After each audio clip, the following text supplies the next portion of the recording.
Hello बच्चों बच्चों थोड़ा सा माफ़ी चाहूँगा, कुछ दिनों से वीडियो नहीं मिल पा रहे हैं। एक्चुअली में तीन लेक्चर्स कोऑर्डिनेशन के बने रखे हुए थे, अपलोड ही नहीं हो पा रहे। अब ये डिजिटल बेटा हम किसका कसूर कहें, अपना कोचिंग का, डिजिटल का, मुझे नहीं मालूम। बस मैं इतना ही कह सकता हूँ कि प्रयास पूरा रहेगा कि आपको टाइम पे ही वीडियो मिले और मिलते रहें। अब कुछ बहुत ज़्यादा काम चालू हो गया कोचिंग के अंदर, जिसके कारण से जो है थोड़ा सा ऊपर नीचे हो जाता है। 2-3 वीडियो तो बेटा ऐसे हो गए जिनकी आवाज ही बीच में नहीं आ रही है, दोबारा बनाने पड़ रहा है। तो खैर बस मैं इतना ही वादा कर सकता हूं कि जिस दिन खत्म होगा सिलेबस ऑफलाइन का, उसी दिन खत्म होगा सिलेबस ऑनलाइन का।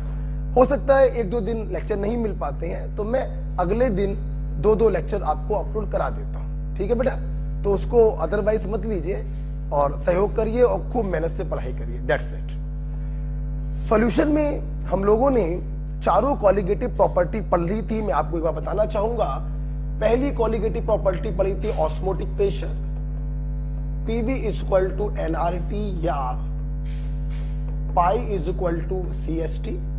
दूसरी कॉलिगेटिव प्रॉपर्टी पढ़ी थी relative lowering in vapour pressure, delta P upon P nought is equal to mole fraction of solute. और अगर सॉल्यूशन बहुत डाइल्यूट होता है तो हम लोग कैपिटल N के रेस्पेक्ट में स्मॉल n को नेग्लेक्ट कर देते हैं। तीसरी कॉलिगेटिव प्रॉपर्टी आपने पढ़ी थी elevation in boiling point, that is Kb into molality. चौथी कॉलिगेटिव प्रॉपर्टी आपने पढ़ी थी depression in freezing point, that is Kf into molality. ठीक है, आपने बच्चों देखा होगा और ना देखा हो तो एक बार फिर से रिवाइज कर लेना। हमने इन चारों में जितने भी क्वेश्चन कराए होंगे, या तो मैंने यूरिया लिया होगा, या फिर मैंने कोई शुगर लिया होगा, या फिर ग्लूकोज लिया होगा, मैंने यही लिया होगा। मतलब मैं अभी तक जितने भी चीजें डील कर रहा था नॉन इलेक्ट्रोलाइट के साथ डील कर रहा था, जो डिसोसिएट नहीं होते। आज का हमारा टॉपिक है कि अगर हमारा सॉल्यूट इलेक्ट्रोलाइट हो जाए, जो पानी में जाकर डिसोसिएट या एसोसिएट हो जाए, तो हम कॉलिगेटिव प्रॉपर्टी कैसे कैलकुलेट करेंगे। तो मेरी बात सुन लो बेटा, आज का हमारा टॉपिक है if solute is non volatile. वो तो ठीक है, नॉन वोलेटाइल तो ठीक है, बट इलेक्ट्रोलाइट,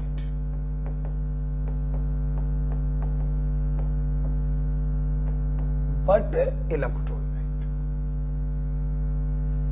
अगर हमारा सॉल्यूट नॉन वोलेटाइल लेकिन इलेक्ट्रोलाइट हो, NaCl हो, CaCl2 हो, MgNO3 का होल ट्वाइस हो, K4FeCN का होल 6 हो, इलेक्ट्रोलाइट हो, तो क्या कर, कुछ नहीं। तुम क्या करोगे, कॉलिगेटिव प्रॉपर्टी ऑफ इलेक्ट्रोलाइट, कुछ नहीं करना है बच्चों। It's simple equal to I times to colligative property of non electrolyte, that's it. बस बेटा, किसी इलेक्ट्रोलाइट की जो कॉलिगेटिव प्रॉपर्टी होती हैं, they are I times to colligative property of non electrolyte. Okay, यहां पर I क्या है अभी समझ लेंगे। पहले ये फील करो कि हम कहना क्या चाहते हैं। हम कहना ये चाहते हैं कि अगर आपका सॉल्यूट इलेक्ट्रोलाइट है, तो आपने अभी तक जितने भी फार्मूले पढ़े हैं, आप उन सभी फार्मूलों में I से मल्टीप्लाई कर दो। जैसे इलेक्ट्रोलाइट के लिए ऑस्मोटिक प्रेशर का फार्मूला क्या हो जाएगा, नॉन इलेक्ट्रोलाइट के लिए CST होता है, आप इसमें I से मल्टीप्लाई कर दो, फार्मूला बन गया ICST। नॉन इलेक्ट्रोलाइट के लिए relative lowering in vapour pressure बराबर होता है मोल फ्रैक्शन ऑफ सॉल्यूट। अगर हमारा इलेक्ट्रोलाइटिक सॉल्यूट हो तो relative lowering in vapour pressure बराबर I times to mole fraction of solute. Non electrolyte के लिए एलिवेशन इन बॉइलिंग पॉइंट आप पढ़ते थे Kb इंटू मोलैलिटी। अगर सॉल्यूट इलेक्ट्रोलाइट है तो elevation in boiling point become equal to I times 2 kb into molality. Similarly मैं उम्मीद करता हूं आप ये भी समझ गए होंगे I times 2 kf into molality. तो जैसे ही देखो आपका सॉल्यूट इलेक्ट्रोलाइट है, सबसे पहले सारे फार्मूलों में I से मल्टीप्लाई कर दो। सवाल उठ रहा है सर इतनी महत्वपूर्ण चीज का नाम तो बता दीजिए। तो मेरे भाई इस I को हम लोग कहते हैं van Hoff factor. This I is called van Hoff factor. Okay, ठीक। अब आपके मन में बस एक सवाल आखिरी और उठ रहा होगा कि सर इस I को कैलकुलेट कैसे करते हैं। अगर ये थोड़ा आप और बता दें तो हम लोग की सारी समस्या खत्म हो जाए। बात तो सही है कि I निकालना अगर आ जाए तो हम किसी भी इलेक्ट्रोलाइट के लिए कोई भी कॉलिगेटिव प्रॉपर्टी कैलकुलेट कर सकते हैं। बेटा आप इसको लिख लीजिए, क्योंकि अगला पॉइंट मैं यही बताने जा रहा हूं कि I हम कैसे कैलकुलेट करते हैं।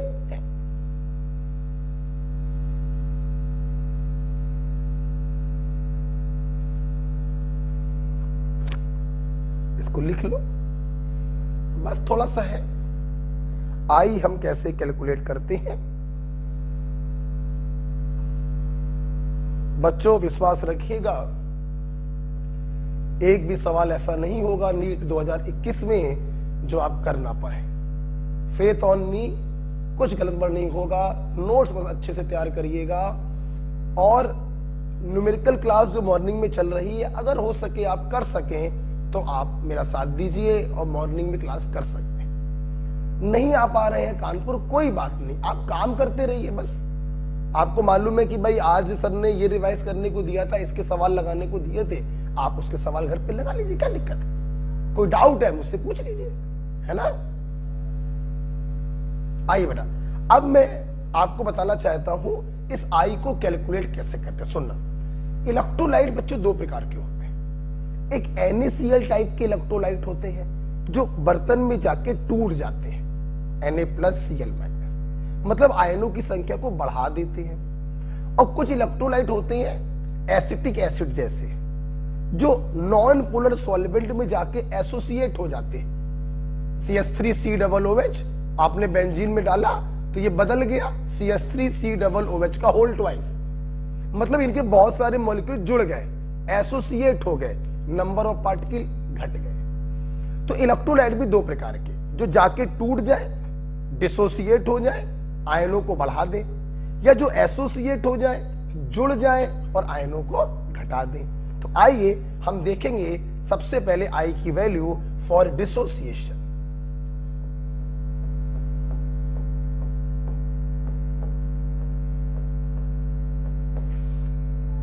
डिसोसिएशन मतलब टूटेगा।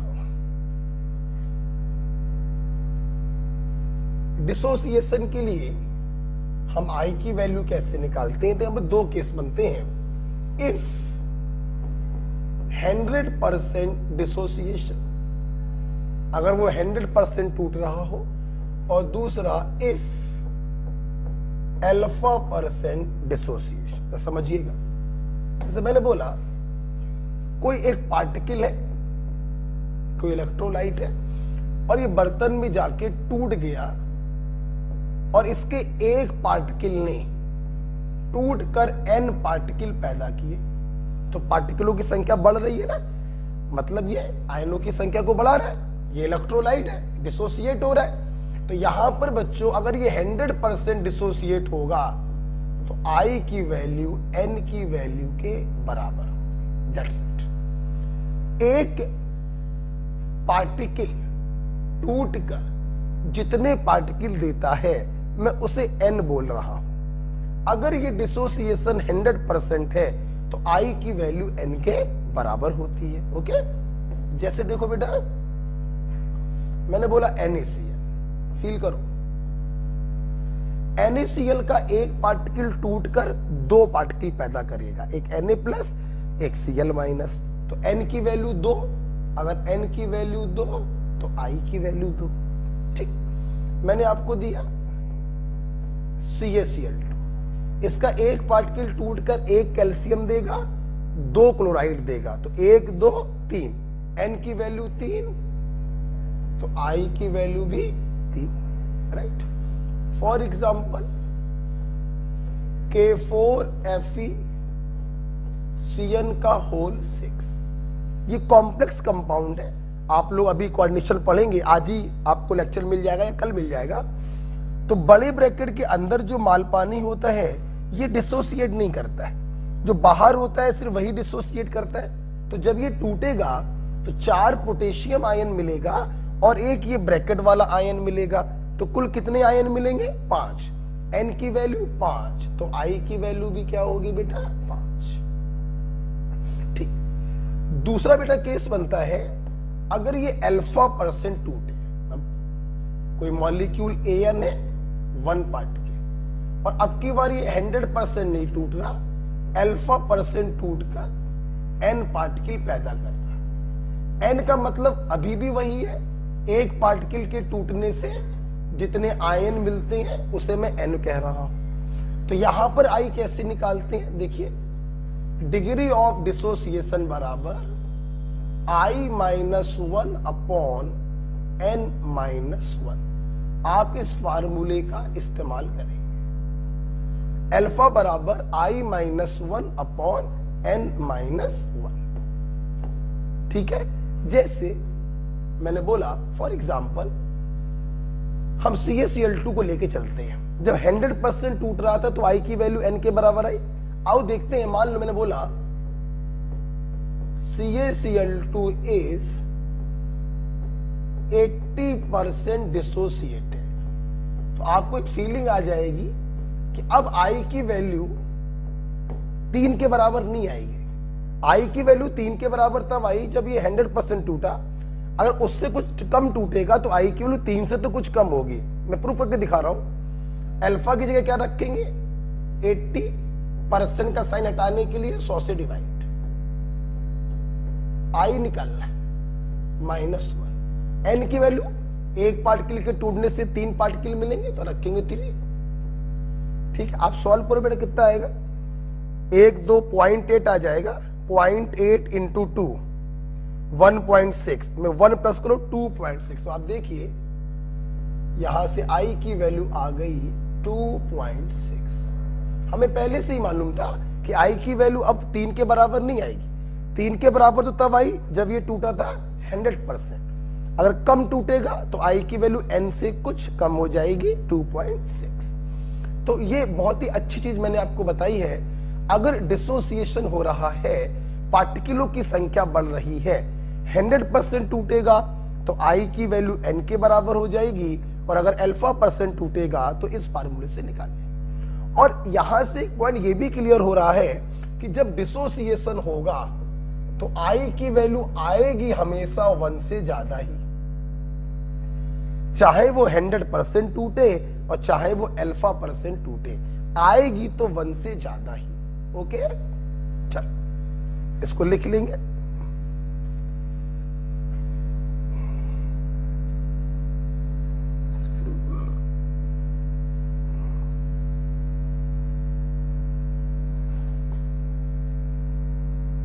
लिख लिया बेटा, आए। अब हम लोग चल रहे हैं डिसोसिएशन में। ना लिख पाए हो तो पॉज करके लिख लेना, ठीक है। हटा। दूसरा केस है एसोसिएशन का।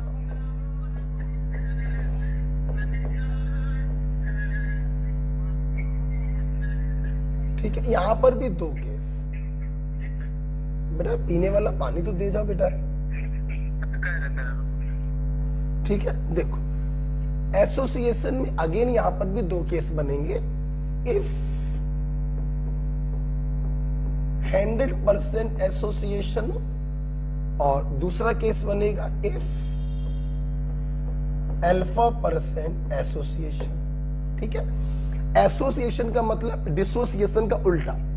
वहां पर एक पार्टिकल टूटकर n पार्टिकल दे रहा था, यहां पर n पार्टिकल जुड़कर एक पार्टिकल बनाएंगे, है ना। तो जैसे n पार्टिकल आपस में जुड़कर एक पार्टिकल बना रहे हैं, दिस इज एसोसिएशन। तो यहां पर n का मतलब होगा कि कितने पार्टिकल जुड़कर एक पार्टिकल बना रहे हैं। जैसे कोई डाइमेराइज कर रहा, दो पार्टिकल जुड़कर एक पार्टिकल बना रहे हैं तो n की वैल्यू 2 हो जाएगी। कोई ट्राइमेराइज कर रहा, तीन पार्टिकल जुड़कर एक पार्टिकल बना रहे हैं तो n की वैल्यू 3 हो जाएगी, राइट। तो अगर ये 100% हुआ तो I की वैल्यू हो जाती है 1/n। I की वैल्यू हो जाती है बच्चा 1/n। फॉर एग्जाम्पल मैंने बोला कि acetic acid get dimerize, acetic acid dimerized in benzene. ये बेंजीन में क्या हो रहा है, डाइमेराइज कर रहा है, इसके दो पार्टिकल जुड़कर एक पार्टिकल बना रहे हैं, समथिंग लाइक दिस। ये आपने हमसे ऑर्गेनिक में भी पढ़ा था कि नॉन पोलर सॉल्वेंट में एसिटिक एसिड, बेंजोइक एसिड ये डाइमेराइज कर जाते हैं। तो अगर ये डाइमेराइज कर रहा है और 100% कर रहा है तो I की वैल्यू कितनी होगी, 1/2 होगी, है ना, क्योंकि दो पार्टिकल जुड़ रहे हैं, I की वैल्यू 1/n हो जाएगी। ओके। दूसरा बेटा बनेगा कि अगर एसोसिएशन तो हो रहा है, n पार्टिकल जुड़कर एक पार्टिकल बना रहे हैं, लेकिन ये α% बना रहे हैं, तो क्या होगा, तो देखिए अल्फा डिसोसिएशन में अल्फा बताता था डिग्री ऑफ डिसोसिएशन, एसोसिएशन में अल्फा बताता है degree of association. 1 - I upon 1 - 1/n। हम लोग इस फार्मूले का इस्तेमाल करेंगे, अल्फा बराबर 1 - I अपॉन 1 - 1/n। ओके। तो ये एसोसिएशन के फार्मूले। अब दिल पे याद रख के बताओ, अगर तुम्हें I निकालना आ गया है तो क्या अब इलेक्ट्रोलाइट की कॉलिगेटिव प्रॉपर्टी में कोई प्रॉब्लम होगी? नहीं। जो फार्मूले आज तक इस्तेमाल कर रहे थे उन्हीं फार्मूलों में I से मल्टीप्लाई कर देंगे।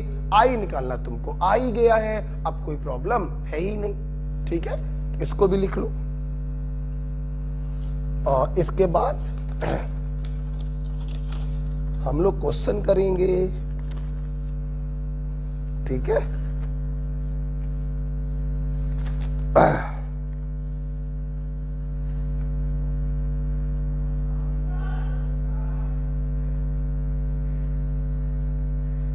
चल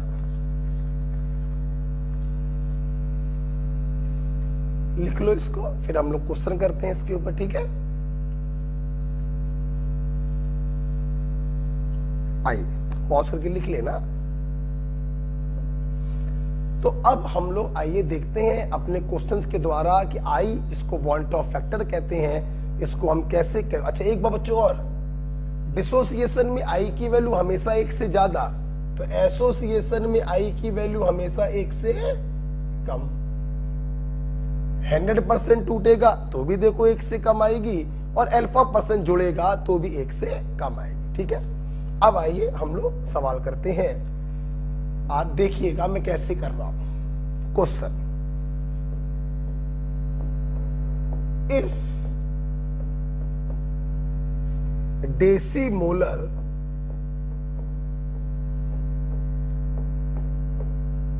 solution of K4FeCN6 is 50% dissociated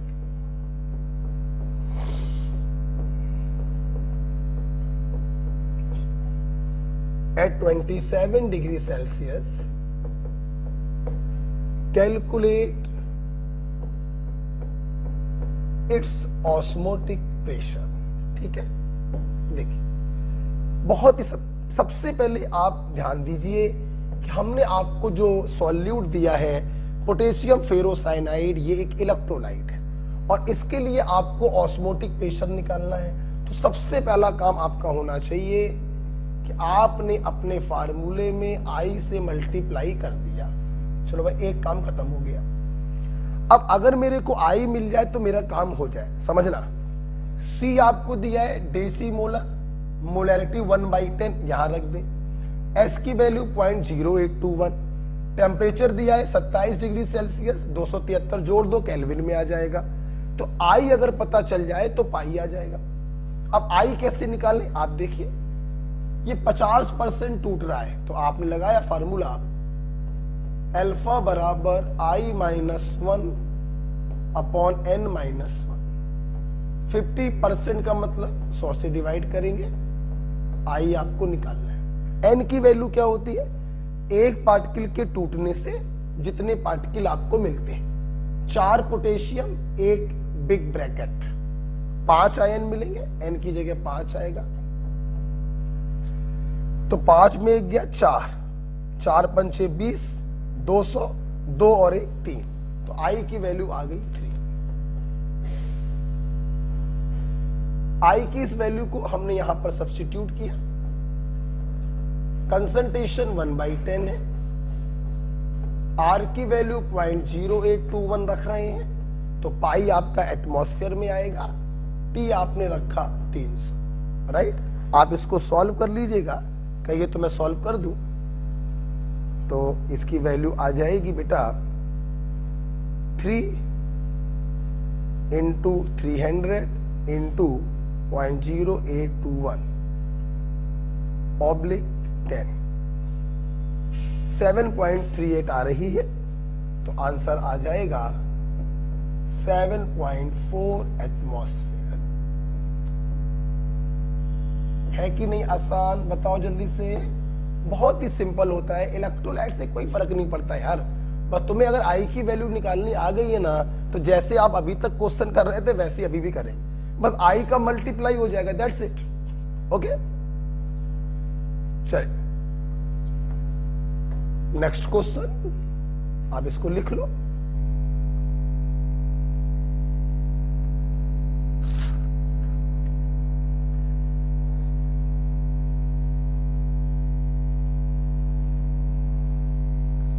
okay बेटा, लिख लिया, पॉज करके लिख लेना। अगर नहीं लिख पाए हो तो मैं अगले क्वेश्चन की तरफ जाना चाहूंगा। हटा दो बेटा, इसको हटा दो। चल एक अगला क्वेश्चन देखते हैं। अगला क्वेश्चन क्या है, 0.04 molar Na2SO4 solution is isotonic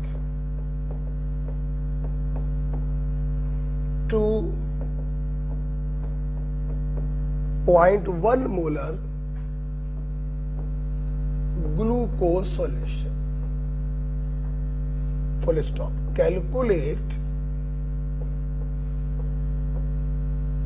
degree of dissociation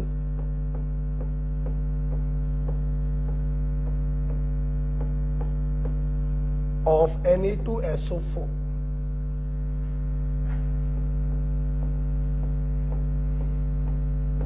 देखिए, ये भी मैं करूंगा, आप मेरे से देखेंगे अभी चुपचाप। एक सॉल्यूशन है बच्चों जिसमें सॉल्यूट है Na2SO4 और एक सॉल्यूशन है बच्चों जिसमें सॉल्यूट है ग्लूकोज।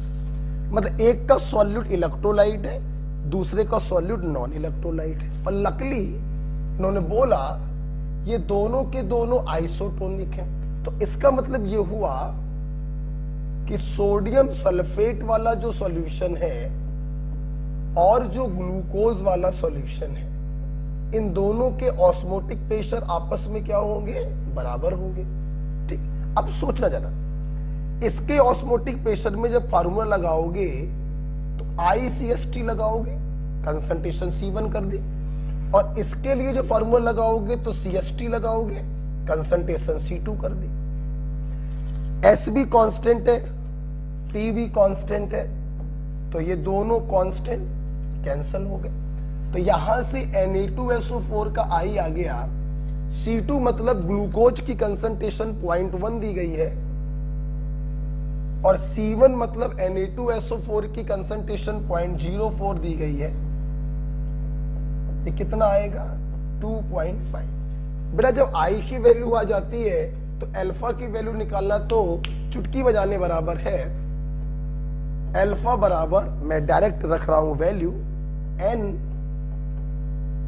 अल्फा बराबर I, जो कि 2.5 आया है, I -1 अपॉन n की वैल्यू। इसका एक पार्टिकल टूटकर 3 पार्टिकल देगा, 2 सोडियम और 1 सल्फेट, तो अल्फा आएगा 0.75। अगर परसेंट में पूछना हो तो 100 से मल्टीप्लाई कर दो, इट इज 75%। ओके, तो ये आपने दूसरा क्वेश्चन देखा, बहुत ही आसान है। फिर दे कह रहा हूं, इलेक्ट्रोलाइट को देखते ही क्या करना, I से मल्टीप्लाई कर देना, दैट्स इट। ओके, चल एक ये दूसरा सवाल हम लोगों ने किया इलेक्ट्रोलाइट के ऊपर।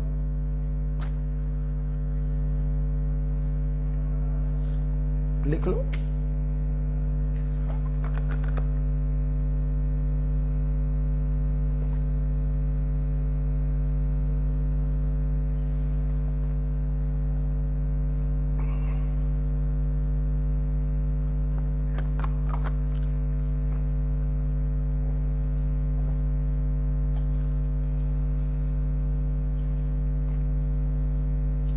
ठीक है बेटा। आइए चलते हैं तीसरे क्वेश्चन की तरफ। सवाल लिखेंगे,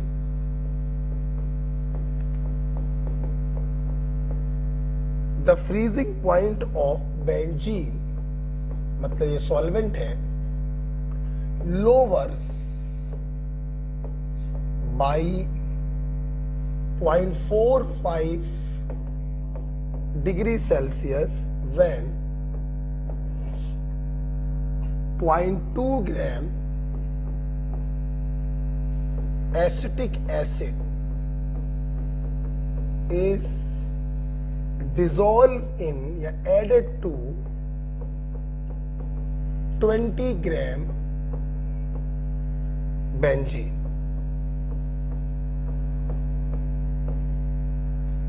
Then calculate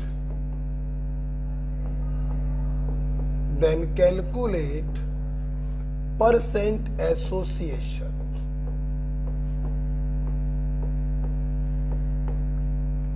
Full stop. Kf for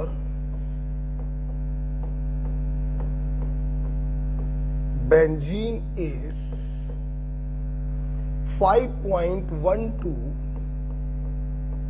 Kelvin kilogram mole inverse. Right, देखिए मैं करता हूं, सब लोग देखेंगे। सबसे पहली बात यह है कि freezing point of benzene louvers by 0.45, मतलब फ्रीजिंग पॉइंट में घटोतरी हुई है, डिक्रीमेंट हुआ है 0.45 का। इसका मतलब ये आपको डिप्रेशन इन फ्रीजिंग पॉइंट दे रहा है। What is depression in freezing point? जब किसी सॉल्वेंट में नॉन वोलेटाइल सॉल्यूट डालते हैं तो उसके फ्रीजिंग पॉइंट कम हो जाता है। इसी कमी को हम लोग कहते हैं depression in freezing point. Right, तो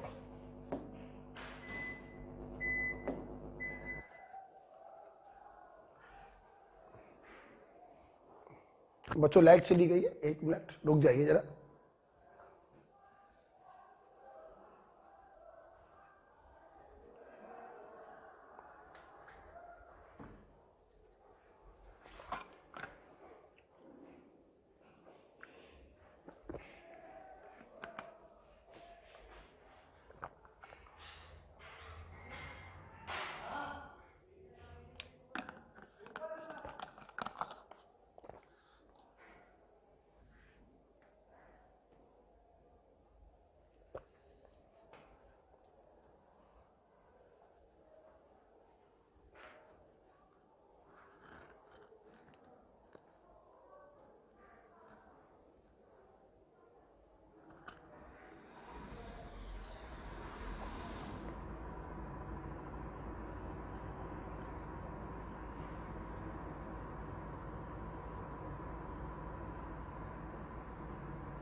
क्या हुआ अंकित?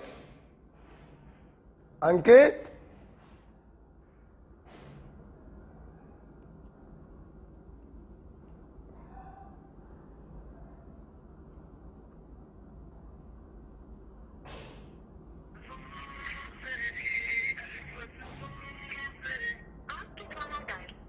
क्या हुआ?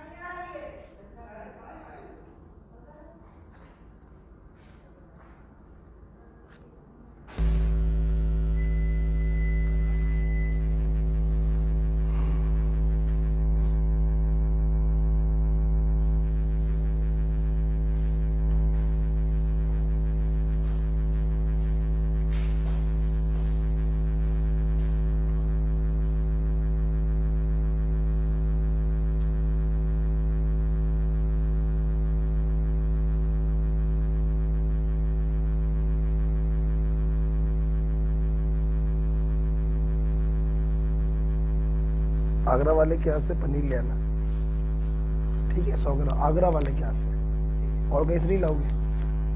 और वो बुकरू ले आना वाला, ठीक है?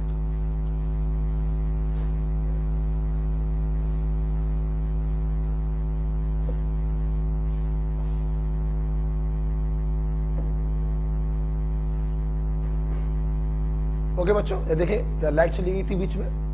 तो आपको lowering in vapour depression in freezing point दिया गया है,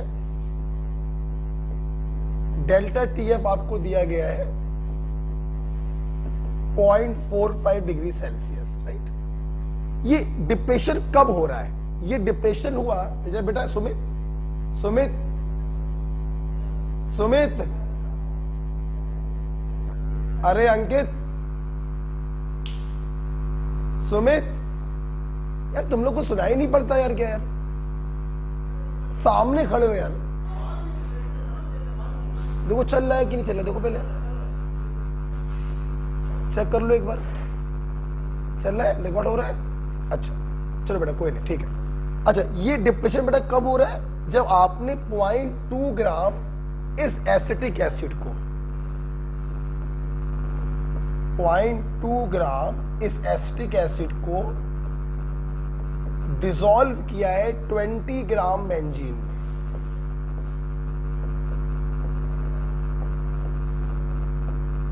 आपसे बच्चों इस एसिटिक एसिड का अल्फा पूछ रहे हैं, परसेंटेज एसोसिएशन पूछ रहे हैं, और बेंजीन का केएफ आपको दिया गया है। वाटर होता तो केएफ 1.86 अपन को मालूम होता, लेकिन बेंजीन में नहीं मालूम होगा, तो ये दे देते हैं, राइट? तो देखिए मेरी बात सुनो, अब सोचो जरा, अभी भी मैंने बताया था acetic acid non polar solvent benzene में डाइमराइज करता है, इसके दो पार्टिकल जुड़कर एक पार्टिकल बनाते हैं, ठीक? तो एन इक्वल 2 है। अब आपको अल्फा निकालना है, तो अपन लोग क्या करेंगे, सबसे पहले इसके लिए आई निकालेंगे। क्या निकालेंगे? आई। तो आई से फिर अपन लोग अल्फा निकालेंगे। हमने क्या किया, फार्मूला लगाया, डेल्टा टीएफ बराबर आई इंटू के एफ इंटू मोल एल। आई से मल्टीप्लाई क्यों कर दिया? क्योंकि सॉल्यूट हमारा इलेक्ट्रोलाइट है, डाइमराइज कर रहा है। आई निकालना है अपन को, के एफ की वैल्यू दी है 5.12 mole L T, moles of solute. Moles of solute की जगह रखेंगे weight of solute upon molecular weight of solute 60 होता है, upon weight of solvent into 1000, right? तो यहां से बच्चों अपन आई की वैल्यू निकालेंगे। आइए निकाल देते हैं आई की value, 0.45 into 60 into 20, right? Oblique में जाएगा 5.12, ऑब्लिक में जाएगा 0.2, ऑब्लिक में जाएगा 1000, तो 0.527।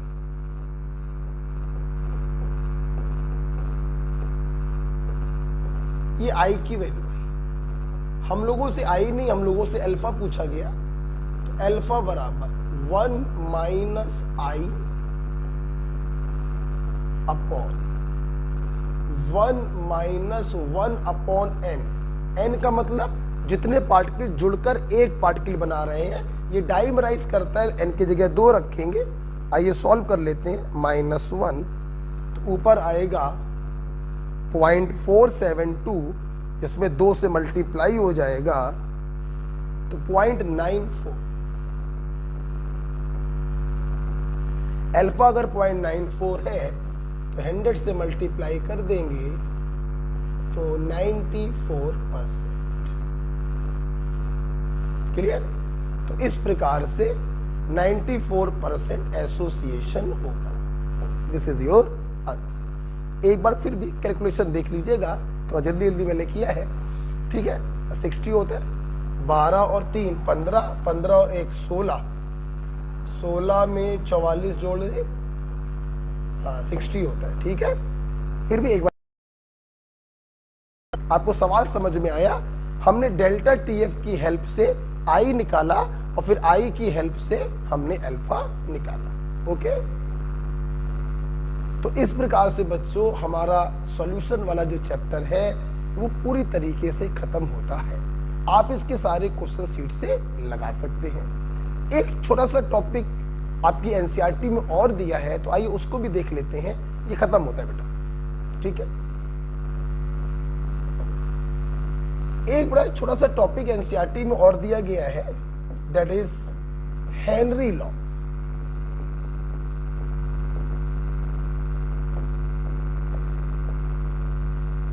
Henry's law. हेनरी लॉ बच्चों हमें बताता है effect of pressure over solubility of gas।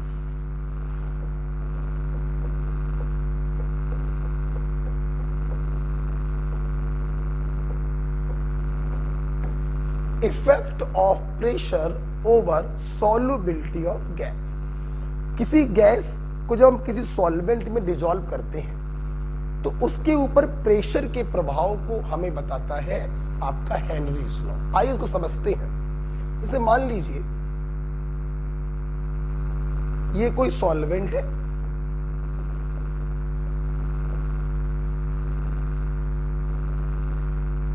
ठीक, ये कोई गैस है, ठीक, हमने इस पे प्रेशर डाला पिस्टन की हेल्प से, तो कुछ गैस वाटर में डिसॉल्व हो जाती है और कुछ गैस अनडिसॉल्व रहती है, और दोनों के बीच में एक डायनेमिक इक्विलिब्रियम स्टेबलाइज हो जाता है। तो आपका हेनरी लॉ क्या कहता है? हेनरी लॉ कहता है पार्शियल प्रेशर ऑफ गैस, ठीक, partial pressure of gas is directly proportional to solubility of gas expressed in terms of mole fraction। मतलब हेनरी साहब ने गैस की solubility को उसके मोल फ्रैक्शन के टर्म्स में डिनोट किया। ये मोल फ्रैक्शन आप कैसे निकालेंगे? जरा फील करिएगा।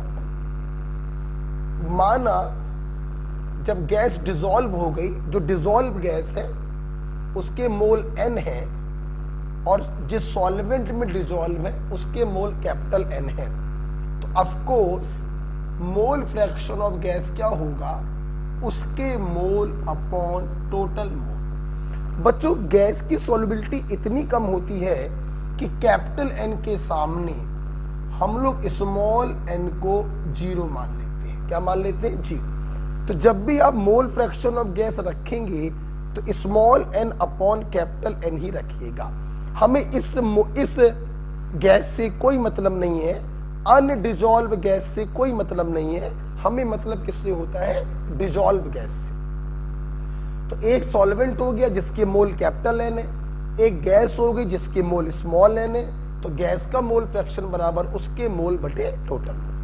तो partial pressure is directly proportional to solubility of gas.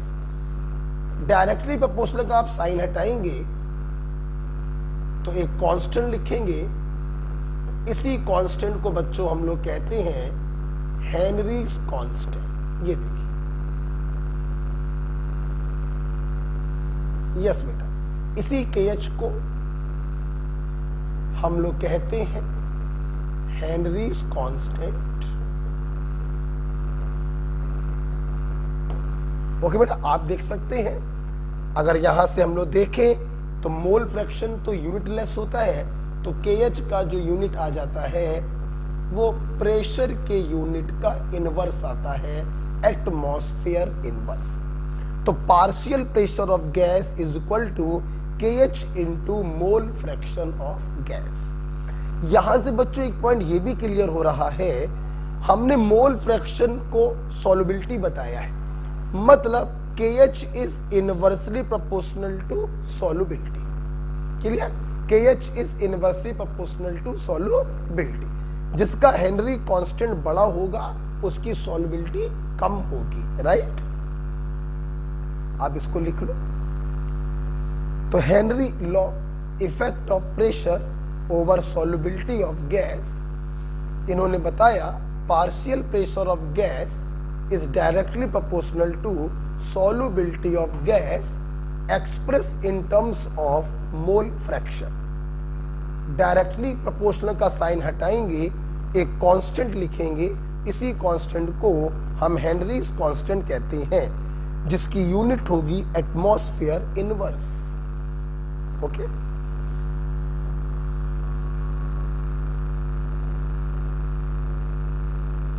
यहां से आपको ये भी क्लियर हो रहा है, thus solubility of gas is inversely proportional to Henry constant।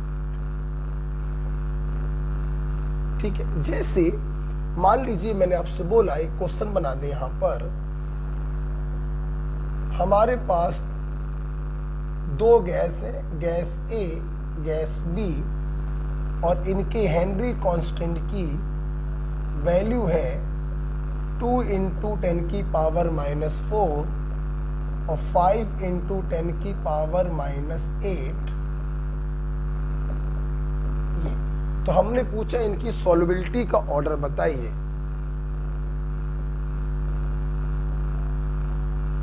Order of solubility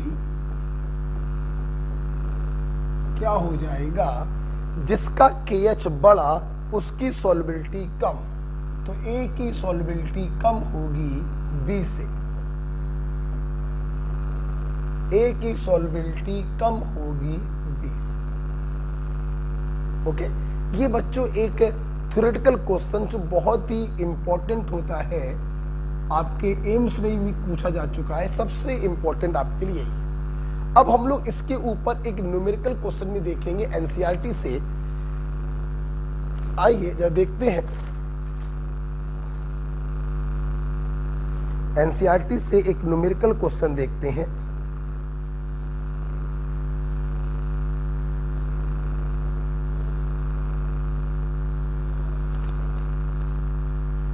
हटा दें इसको, हटा दें। आइए,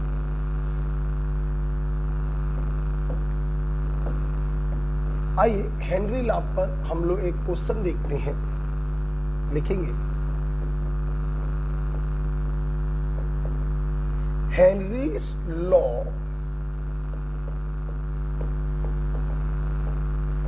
constant for CO2 in water।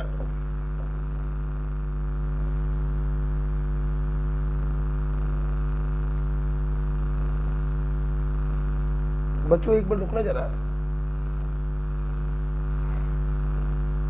Just a minute, एक चला गया।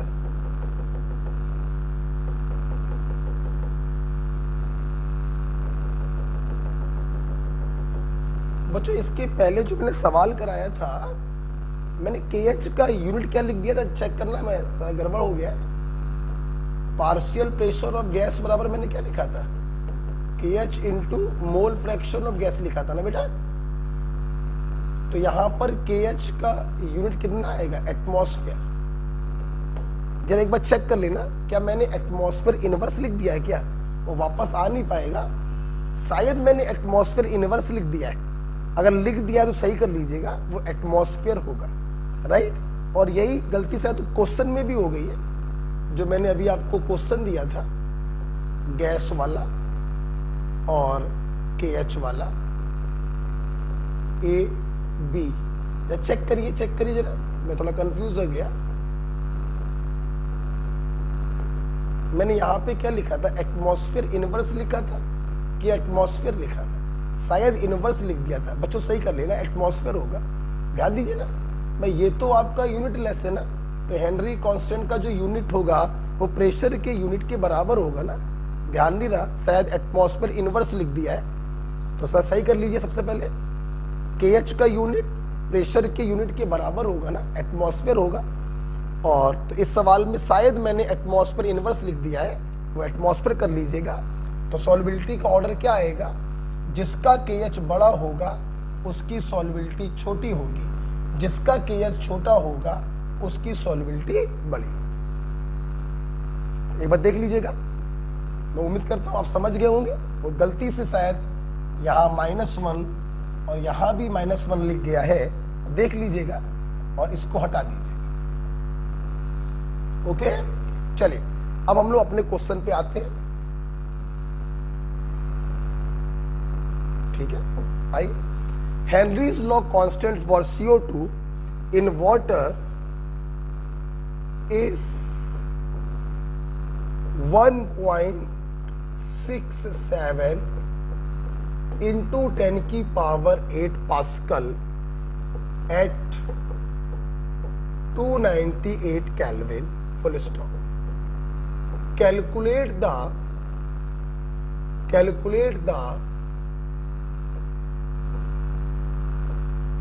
millimole of CO2 in 500 ml of soda water.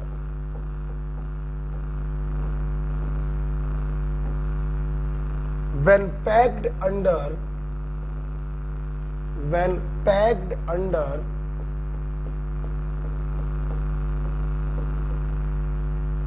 2.5 atmospheric CO2 pressure at 298 Kelvin, right. देखिए सबसे पहले यही देखते हैं सवाल क्या क्या दे रहा है। सवाल ने बोला ये है CO2 के लिए हेनरी कांस्टेंट KH आपको दिया है 1.67 into 10⁸ पास्कल। अच्छा भाई, हमें CO2 के मिलीमोल्स बताने हैं, स्मॉल n की वैल्यू बतानी है, सॉल्वेंट का वॉल्यूम आपको दिया है 500 ml और partial pressure of gas that is CO2 ये भी आपको दिया है 2.5 एटमॉस्फेयर।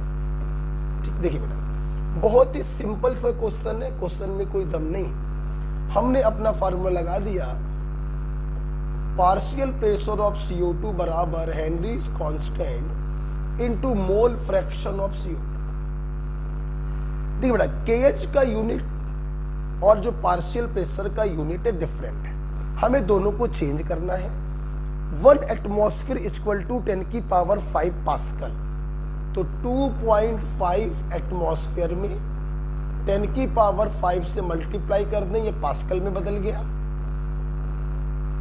इसको तो पास्कल में दिया ही गया, कोई प्रॉब्लम नहीं। मोल fraction of CO2, moles of CO2 upon moles of CO2 को इग्नोर कर देंगे, कैपिटल N रखना है। अब देखो कैपिटल N मतलब वाटर के मोल्स, आपको वाटर का वॉल्यूम दिया गया, समझिएगा जरा। अगर वाटर के इस वॉल्यूम में वाटर की डेंसिटी से मल्टीप्लाई कर दें तो ये वाटर का मास आ गया, और वाटर के मास में वाटर के मॉलिक्यूलर वेट से डिवाइड कर दें तो ये वाटर के मोल्स आ गए। Volume in ml multiplied by water की डेंसिटी होती है 1 ग्राम पर ml, तो वेट आ जाएगा ग्राम में, डिवाइडेड बाई वाटर का मॉलिक्यूलर वेट, तो मोल्स आ जाएंगे। राइट बेटा, यहां से आप n की वैल्यू निकालिए, कितनी आएगी n की वैल्यू बच्चों? मैं करूं क्या? काफी छोटी आनी चाहिए n की वैल्यू, आई करके देख लेते हैं।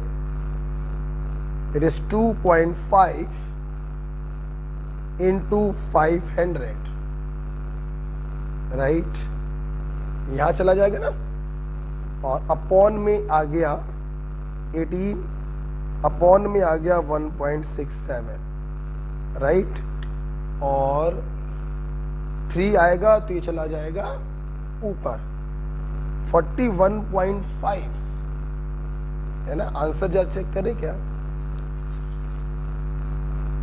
हाँ ठीक है, ओके, तो ये बेटा आ रहा है 41 पॉइंट समथिंग आ रहा है इंटू 10 की पावर -3 मोल, है ना। इसमें ये डिवाइड किया है, 18 से डिवाइड किया है, 500 से मल्टीप्लाई किया, 10 की पावर 3 नीचे बचेगा, ऊपर गया 10 की पावर -3। आपसे बेटा मोल नहीं पूछे गए थे, आपसे पूछे गए थे CO2 के मिली मोल। तो इसमें अगर 1000 से मल्टीप्लाई कर दें, ये आपका आंसर नहीं बेटा, हम लोग इसमें क्या करेंगे, 1000 से मल्टीप्लाई कर देंगे तो ये आपका मिली मोल्स आ जाएगा।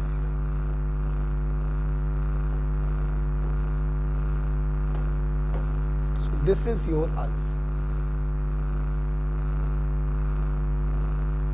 तो हेनरी लॉ के क्वेश्चन में भी कुछ नहीं होता है, अगर आप थोड़ा सा केयरफुली देखें। बस एक बात ध्यान रखिएगा कि पार्शियल प्रेशर की यूनिट और केएच की यूनिट सेम रखिएगा।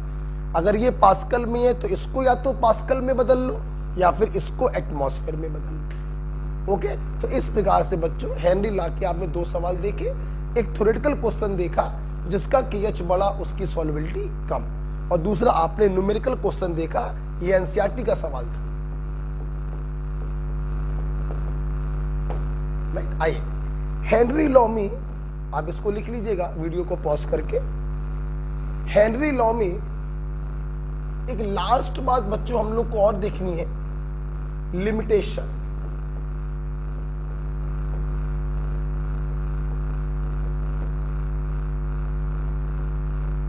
हेनरी लॉ की बच्चों एक लिमिटेशन भी होती क्या?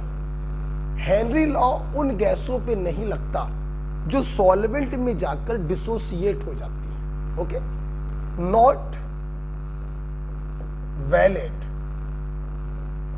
If gas dissociate in solvent. अगर कोई गैस सॉल्वेंट में जाकर डिसोसिएट होती है तो हेनरी लॉ फिर वैलिड नहीं होता। फॉर एग्जाम्पल HCl, HCl को आपने वाटर में घोला, आप सभी लोग जानते हैं क्या होगा कि डिसोसिएट हो जाएगा H+ अक्वस और Cl- अक्वस में, इसलिए हेनरी लॉ इसके ऊपर वैलिड नहीं होगा। सिमिलरली आप अमोनिया देखें, अमोनिया को अगर आप अक्वस में डालते हैं तो सबसे पहले ये उससे रिएक्शन करके NH4OH बनाएगा, और ये NH4OH फिर डिसोसिएट हो जाएगा NH4+ OH- में, इसलिए अमोनिया के ऊपर भी हेनरीज लॉ काम नहीं करेगा। तो जो गैसें सॉल्वेंट में डिसोसिएट हो जाती हैं, हेनरी लॉ उसके ऊपर काम नहीं करता है। राइट, तो बेटा आप लोगों ने आज हमसे, इसको लिख लो, इसी के साथ हेनरी लॉ खत्म होता है। आज बेटा आप लोगों ने हमसे इलेक्ट्रोलाइट की कॉलिगेटिव प्रॉपर्टी कैसे निकालते हैं with the help of want of factor I कैसे निकालते हैं, डिसोसिएशन में अलग केस बनेगा, एसोसिएशन में अलग केस बनेगा, हेनरी लॉ कैसे करते, खत्म हो गया। अब इन लास्ट मैं आपको बताने जा रहा हूं, एक जादू की झप्पी देने जा रहा हूं, दैट इज पोरवाल ट्रिक। एक छोटी सी ट्रिक आपको बताने जा रहा हूं, जो उस ट्रिक को ध्यान से देखिएगा। मैं इसको हटा रहा हूं, ओके। एक लास्ट जादू की झप्पी मैं आपको देने जा रहा हूं, जो बहुत आपकी हेल्प करेगी। हटाते हैं इसको। देखिए, एक ट्रिक बच्चों बताने जा रहा हूं। ये हेनरी लॉ की ट्रिक नहीं है, हेनरी के पहले मुझे बताना चाहिए था, मेरे दिमाग से स्किप हो गया। एक ट्रिक मैं बताने जा रहा हूं। If question is on comparison,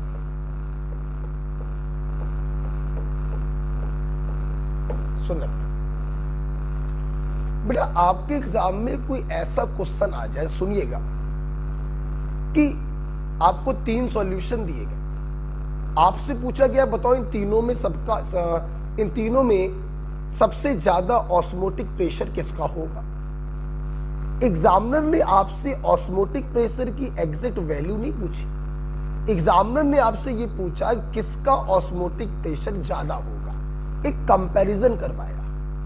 मान लो वो आपसे पूछे कि ये 3 सॉल्यूशन है, इनकी फलाना फलाना कंसंट्रेशन, बताइए इनके बॉइलिंग पॉइंट का ऑर्डर क्या होगा। मतलब उसने बॉइलिंग पॉइंट की एग्जैक्ट वैल्यू नहीं पूछी, बॉइलिंग पॉइंट का ऑर्डर पूछा, कंपैरिजन करवाया। अगर क्वेश्चन कंपैरिजन पे आ रहा है तो कभी भी कोई फार्मूला इस्तेमाल नहीं करोगे, पाई बराबर CST नहीं लगाओगे, relative lowering in vapour pressure बराबर मोल फ्रैक्शन ऑफ सॉल्यूट नहीं लगाओगे, एलिवेशन इन बॉइलिंग पॉइंट बराबर Kb इंटू मोलैलिटी नहीं लगाओगे, डिप्रेशन इन फ्रीजिंग पॉइंट बराबर Kf इंटू मोलैलिटी नहीं लगाओगे। अगर क्वेश्चन कंपैरिजन पर है तो सुन लो पोरवाल ट्रिक। ऑल क्वांटिटी, कुछ भी वो आपसे पूछ ले, except vapour pressure and freezing point is directly proportional to effective concentration, that's it. और बच्चों, इफेक्टिव कंसंट्रेशन का मतलब है I इंटू M, बस खत्म करो के। कुछ भी वो आपसे पूछे, किसी भी चीज का वो ऑर्डर आपसे पूछे, जिसका I इंटू M ज्यादा, उसकी वो वैल्यू भी होंगी ज्यादा। सिर्फ 2 चीजें ऐसी हैं जो इफेक्टिव कंसंट्रेशन के इनवर्सली होती हैं, वेपर प्रेशर और फ्रीजिंग पॉइंट। वेपर प्रेशर और फ्रीजिंग पॉइंट कंसंट्रेशन बढ़ाने पे बढ़ते नहीं है, याद करिए नोट्स, ये डिक्रीज करते हैं। तो सारी चीजें इफेक्टिव कंसंट्रेशन के डायरेक्टली होंगी, वेपर प्रेशर और फ्रीजिंग पॉइंट इनवर्सली होगा। बच्चों, कैपिटल M और स्मॉल m की वैल्यू सेम होती है ऑलमोस्ट फॉर डाइल्यूट सॉल्यूशन, इसलिए कैपिटल M मोलैलिटी रखो या स्मॉल m मोलैलिटी रखो, कोई फर्क नहीं पड़ता, क्योंकि डाइल्यूट सॉल्यूशन के लिए दोनों की वैल्यू ऑलमोस्ट सेम होती है। और हमारा जो चैप्टर है कॉलिगेटिव प्रॉपर्टी, ये डाइल्यूट सॉल्यूशनों पर ही एप्लीकेबल होता है, राइट। आइए, इसके ऊपर बहुत ही बढ़िया ट्रिक है, हम लोग एक क्वेश्चन देखेंगे, आप इसको लिख लो।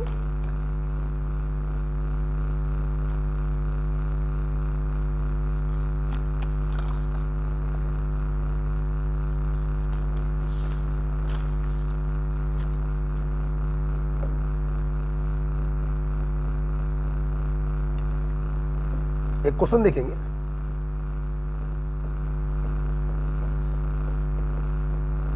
Least freezing point is for, सबसे कम फ्रीजिंग पॉइंट इनमें से किसका होगा। मेरे स्टूडेंट, सवाल करने से पहले ये सोचें, हमने फ्रीजिंग पॉइंट की एग्जैक्ट वैल्यू नहीं पूछी। एग्जैक्ट वैल्यू पूछते तो हम अपने फार्मूले को इस्तेमाल करते। इन्होंने पूछा सबसे कम फ्रीजिंग पॉइंट किसका होगा, तो वेरी सिंपल, सबसे कम फ्रीजिंग पॉइंट उसका होगा जिसकी इफेक्टिव कंसंट्रेशन सबसे ज्यादा होगी। ओके, आइए, आपको दिया गया 0.1 molar anilinium chloride 0.1 molar glucose, 0.1 molar calcium nitrate, and all have same. देखना बच्चों, देखिए। अच्छा, क्वेश्चन बताने से पहले मैं एक बात आपको और बताना चाहूंगा। जब बच्चों परसेंटेज मेंशन नहीं होता है, डिग्री ऑफ डिसोसिएशन मेंशन नहीं होता है, तो हम लोग उसको 100% मानते हैं। इसी आई की वैल्यू एन के बराबर ही होगी, राइट। देखना बेटा, निकाल लेंगे। इफेक्टिव कंसंट्रेशन आई 2 आयनों में टूटेगा, तो आई की वैल्यू 2 है। एम की वैल्यू सबके लिए सेम है, फिर भी हम रख के दिखाएंगे। इसके लिए नॉन इलेक्ट्रोलाइट आई की जरूरत ही नहीं है, आई की वैल्यू 1 होती है फॉर नॉन इलेक्ट्रोलाइट, क्योंकि वो टूटता ही नहीं है। जैसा डालोगे वैसे ही रहेगा, एक मॉलिक्यूल डालोगे एक ही मॉलिक्यूल रहेगा, तो आई की वैल्यू 1 रहती है फॉर नॉन इलेक्ट्रोलाइट। ये टूट कर 3 देगा, आई की वैल्यू 3 है। तो आप देखिए, थर्ड वाले का इफेक्टिव कंसंट्रेशन सबसे ज्यादा, इफेक्टिव कंसंट्रेशन सबसे ज्यादा, तो हर चीज इसकी होगी सबसे ज्यादा, लेकिन वेपर प्रेशर और फ्रीजिंग पॉइंट होगा सबसे कम। So the answer is C, right बेटा। इस प्रकार से बच्चों बहुत ही अच्छी ट्रिक है। कंपैरिजन पे आप 10 सवाल लगाएंगे ना, तो 10 में से आपको 4 सवाल कंपैरिजन पर मिलेंगे, इसलिए बहुत ही अच्छी ट्रिक है। इसको ध्यान से देख लीजिएगा, और इस प्रकार से मैं कह सकता हूं आपका चैप्टर क्या हो गया, खत्म। ओके, आपको ये लेक्चर जब मिल रहा होगा, दिन होगा शायद सोमवार का, आप इसको अच्छे से देख लीजिएगा। नोट्स तो आप बना ही रहे हो, एक बार पूरे नोट्स रिवाइज कर लीजिएगा, और फिर सॉल्यूशन की हमारी शीट सॉल्व कर लीजिएगा। जो डाउट आए मुझको भेज दीजिएगा, मैं उसका क्वेश्चन वीडियो बना दूंगा। ओके बेटा, ओके बेटा, थैंक यू। पढ़ते रहिए। एंड अगेन सॉरी बेटा कि थोड़ा सा लेट हो जाता है, ऑनलाइन में आगे पीछे हो जाता है, लेकिन ये मेरा अपने बच्चों से प्रॉमिस है कि ऑफलाइन का सिलेबस जिस दिन खत्म होगा, आपके भी सारे चैप्टर, सारा सिलेबस उसी दिन खत्म होगा। ऑफलाइन में हम लोग एक दिन में एक ही क्लास ले पाते हैं, लेकिन ऑनलाइन में हमारे पास ये अपॉर्चुनिटी होती है कि हम एक दिन में 2 लेक्चर भी अपलोड कर सकते हैं। ओके, तो आप उसको अदरवाइज मत लीजिए बेटा। काकादेव में ये पहली बार ऐसा हो रहा है ऑनलाइन वाला सिस्टम, तो थोड़ा ऊपर नीचे बच्चों हो जाता है। ठीक है, ओके बेटा, थैंक यू। ये चैप्टर आपका खत्म होता है, राइट।